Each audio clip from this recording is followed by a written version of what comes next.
여러분 안녕하십니까? 이계진입니다. 무소유를 계속 읽어드리고 있습니다. 법정 스님의 수필집 무소유라는 책이 베스트셀러였으며 스테디셀러였습니다. 지금은 절판이 된 상태입니다만은 무소유 책을 가지고 계신 분들도 많이 계시겠죠. 이 무소유라는 책의 제목이 무소유가 된 것은 스님의 수필 가운데 무소유라는 수필이 대표적으로 들어있는 책이기 때문에 아마 그렇게 지었을 겁니다. 오늘은 마침 무소유를 읽어드리도록 하겠습니다. 읽겠습니다. 무소유. 나는 가난한 탁발승이요. 내가 가진 거라고는 물레와 교도소에서 쓰던 밥그릇과 염소젓 한 깡통, 허름한 담요 6장, 수건, 그리고 대단치도 않은 평판, 이것뿐이요. 마하트마 간디가 1931년 9월 런던에서 열린 제2차 원탁회의에 참석하기 위해서 가던 도중 마르세유 세관원에게 소지품을 펼쳐 보이면서 한 말이다. K. 크리팔라니가 엮은 간디 어록을 읽다가 이 구절을 보고 나는 몹시 부끄러웠다.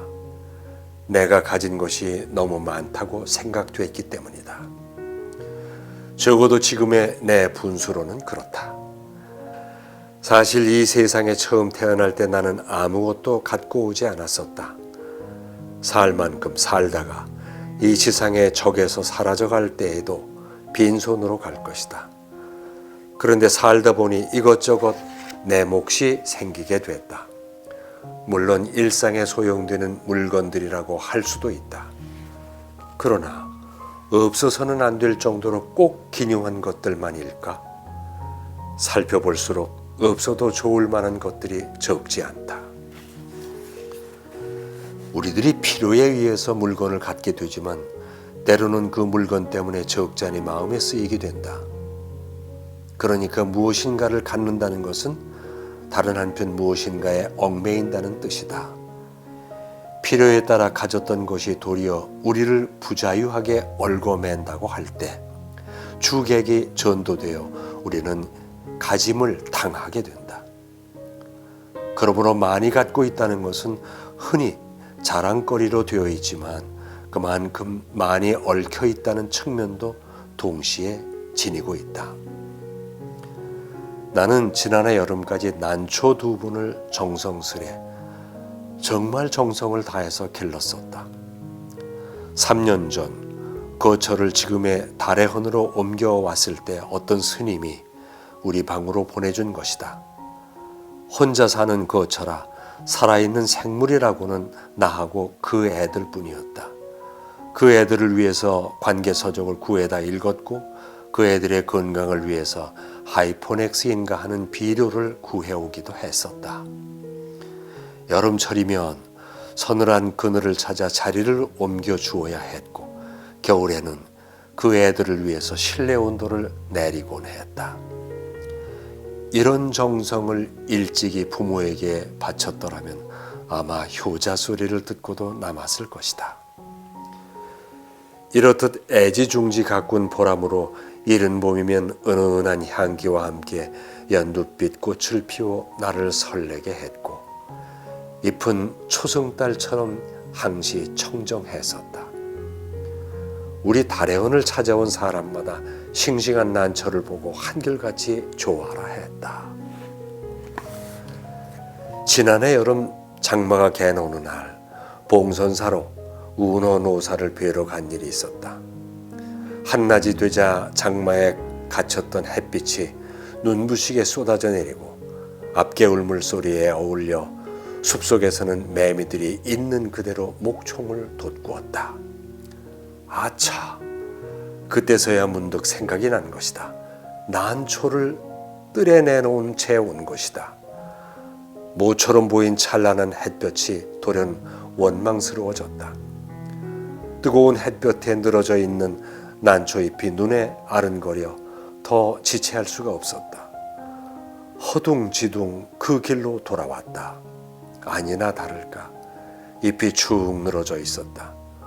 안타까워하며 샘물을 길어다 죽여주고 했더니 겨우 고개를 들었다. 하지만 어딘지 생생한 기운이 빠져나간 것 같았다. 나는 이때 온몸으로 그리고 마음속으로 절절히 느끼게 됐다. 집착이 괴로움인 것을. 그렇다. 나는 난초에게 너무 집념한 것이다. 이 집착에서 벗어나야겠다고 결심했다.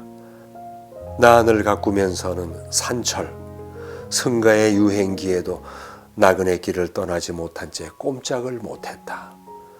밖에 볼 일이 있어서 잠시 방을 비울 때면 환기가 되도록 들창문을 조금 열어놓아야 했고, 분을 내놓은 채 나가다가 뒤미처 생각하고는 되돌아와 들여놓고 나간 적도 한두 번이 아니었다.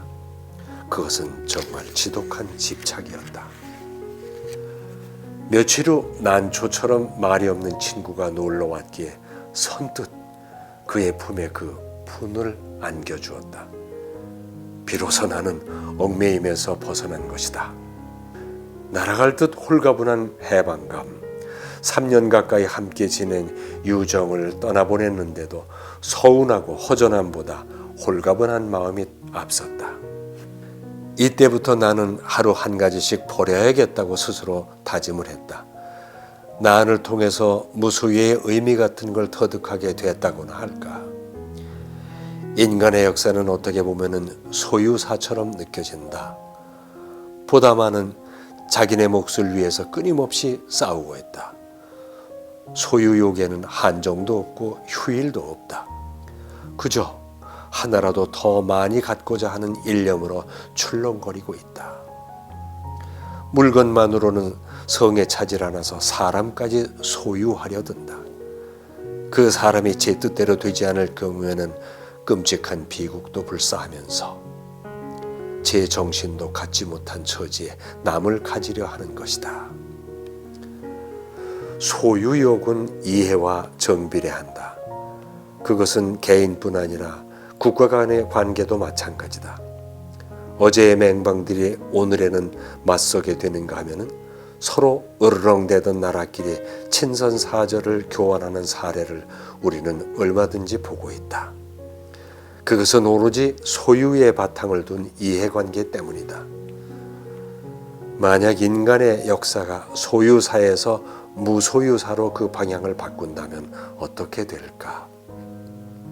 아마 싸우는 일은 거의 없을 것이다. 주지 못해 싸운다는 말은 듣지 못했다. 간디는 또 이런 말도 하고 있다. 내게는 소유가 범죄처럼 생각된다. 그가 무엇인가를 갖는다면 같은 물건을 갖고자 하는 사람들이 똑같이 가질 수 있을 때 한한다는 것. 그러나 그것은 거의 불가능한 것이므로 자기 소유에 대해서 범죄처럼 자책하지 않을 수 없다는 것이다. 우리들의 소유관념이 때로는 우리들의 눈을 멀게 한다. 그래서 자기의 분수까지도 돌볼 새 없이 들뜬다. 그러나 우리는 언젠가 한 번은 빈손으로 돌아갈 것이다.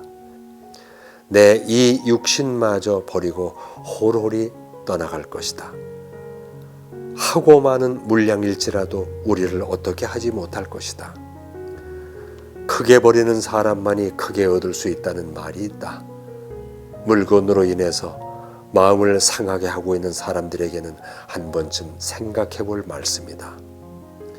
아무것도 갖지 않을 때 비로소 온 세상을 갖게 된다는 것은 무소유의 또 다른 의미다.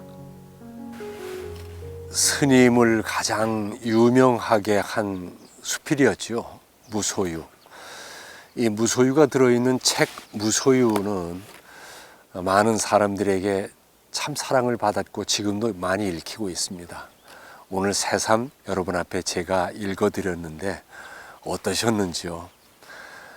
다음 시간에 또 뵙겠습니다.